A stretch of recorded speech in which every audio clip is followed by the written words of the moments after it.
Tell me about adding, adding a little bit of a supernatural element to a Western story and historical and, hard times and issues like that, and just kind of adding that extra little spice on top of it. First of all, love a creepy kid, always here for a creepy kid role. And Emily Ford, as the girl is just extraordinary in this movie. Um, and I think I probably gravitated towards the supernatural elements because DeWanda, feel like there's so much that we are experiencing that cannot be explained tangibly. Like I am mindful, I'm always aware of the sort of the supernatural, the metaphysical, those like the things that are faith-centric, things that you can't quite understand or explain or can't be like wrapped up in a nice little bow. And so yeah, I think, personally, that's one of the things that really moth to a flame drew me to this movie. Sarah has a pretty interesting background thing, good highs, lows, mostly lows, unfortunately. How do you feel like she kind of finds herself as she is not only the caretaker of this, but also kind of just a heavier weight for the world itself, too? That's true. Yeah, I don't know if I was mindful. It's so funny. I think because there's been so much that she's experienced, lived through, endured, survived. Um, Most of the people I know, myself included, um, who have lived enough life are more characterized by their optimism and how buoyant and hopeful they are than anything that they've survived. And I think Sarah's no exception. Like, it's so funny you say that because I think I was more mindful of her keeping her eye on the prize and in pursuit of her journey and her goal in the course of this film, and really fervently believing that there's gonna be support on the other side, trying to say this without any spoilers. Right. So yeah, I think I was just more mindful of her tenacity and her grit and her faith and the strength, the power of her faith, which is only more inspiriting knowing what she survived.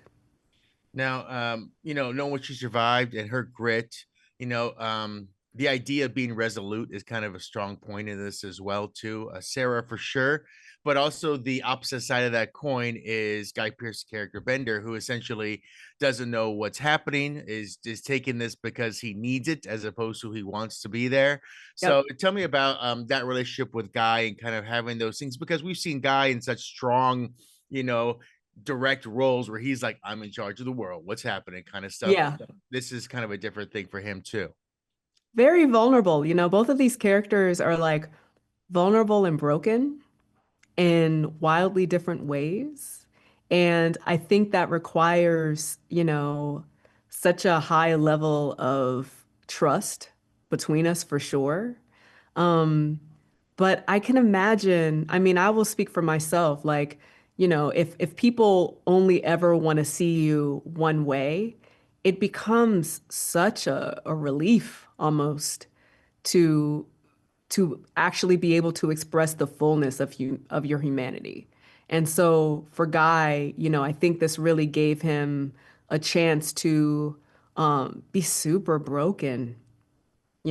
He himself, Guy Pearce himself, has really lived through quite a lot. We had plenty of personal conversations on set.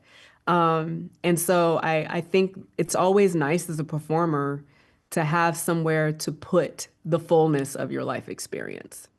And both of you have played Western cowboys before, in that world. You've lived in that world as well. So was there any conversation between you about connecting in that way, holding an iron, as they say, or, dealing with horses or anything like there? No conversations. I think I will say um, it definitely matters because working on Western specifically, It's just a different terrain. It's the, it has its own set of challenges. There's a lot that is completely outside of your control. You really have to roll with the punches. And so you also need actors who are really game and present and who are not, going to be complaining or like, it's just no divas. There's no room for divas. If you're a diva and you want to work on a Western, don't do it. Do something else.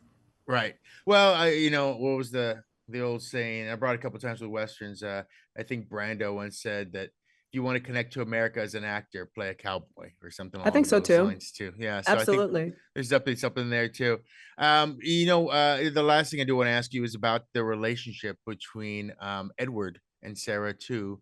Edward, we find out their connection, but also just having that person there who is just, without any other cause, just being the positive force somewhere along the way too.